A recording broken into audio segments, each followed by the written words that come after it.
Hi friends, welcome to Parvez life style. இது வியாழக்கிழமை அன்றைக்கி எடுத்த வீடியோ.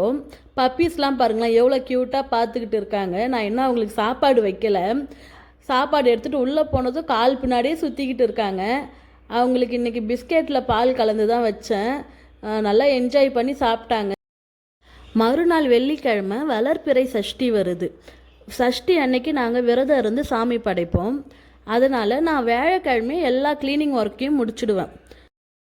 இப்போ வீட்டை சுற்றி இருக்கிற குப்பையெல்லாம் பெருக்கி விட்டுட்டு குப்பையெல்லாம் கொளுத்திட்டு அதுக்கப்புறம் வீட்டுக்குள்ளே இருக்கிற வேலையை போய் பார்க்கணும்.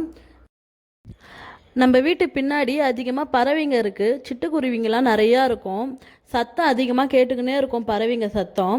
நான் காலையில் டீ போட்டு எடுத்துக்கினதும் இங்கே பின்னாடி தான் உட்காந்து குடிப்பேன். இங்கே படிக்கட்டு இருக்குமா, அங்கே தான் நானும் என் ஹஸ்பண்டும் டீ குடிச்சிட்டு இருப்போம். இந்த சத்தத்தெல்லாம் கேட்டுக்கின்னு நல்லாயிருக்கும். அது காலையிலே கொஞ்சம் நேரம் அந்த சத்தம்லாம் கேட்குறதுக்கு நல்லாயிருக்கும். இப்போ எல்லாத்தையும் பெருக்கிட்டு குப்பை எல்லாத்தையும் கூட்டிட்டு கொளுத்தி விட்டாச்சு. பின்னாடியே பார்த்தீங்கன்னா ஒரு தென்னங்கன்றும் வச்சுருக்குறோம். இது பக்கத்தில் வாழை மரமும் இருக்குது. இந்த வேலையெல்லாம் முடிச்சுட்டு உள்ளே போய் வீட்டெல்லாம் பெருக்கிட்டு மாப் பண்ணிட்டேன். வீட்டெல்லாம் மாப் பண்ணதுக்கு அப்புறம் தான் நான் விளக்கு தட்டுலாம் எடுத்து கழுவுனேன். நான் எப்படி விளக்கு தட்டு விளக்குவேன்னா, ஃபஸ்ட்டு மஞ்சள் குங்குமம் வச்சது இருக்கும்ல, அது தண்ணியில் கழுவிடுவேன். அதுக்கப்புறம் புளி போட்டு தேய்ப்பேன். புளி போட்டு தேய்க்கும் போதே அதில் இருக்கிற எண்ணெய் கரை இதெல்லாமே போயிடும். இப்போ சபீனாவும் பீதாம்பரி பவுடரும் ஒன்றா போட்டு மிக்ஸ் பண்ணி ஒரு டப்பாவில் போட்டு வச்சுருப்பேன்.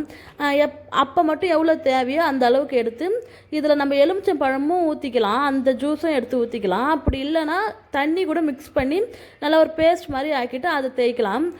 இது போட்டு நம்ம தேய்க்கும் போது நல்லா பித்தளை பாத்திரம் எல்லாமே பலன்னு இருக்கும். நான் யூஸ்வலாக இப்படி தான் செஞ்சுக்கிட்டு இருக்கேன்.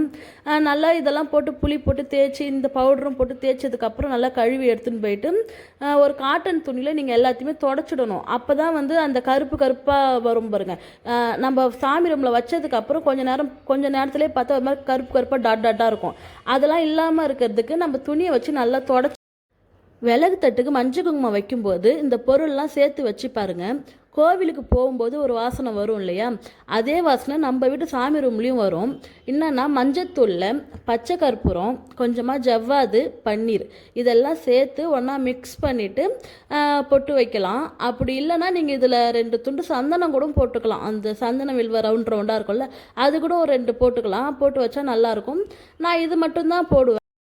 விளக்கு தட்டுக்கெலாம் மஞ்சள் குங்குமம்லாம் வச்சு எல்லாத்தையும் எடுத்துன்னு போய் பூஜை ரூமில் வச்சாச்சு.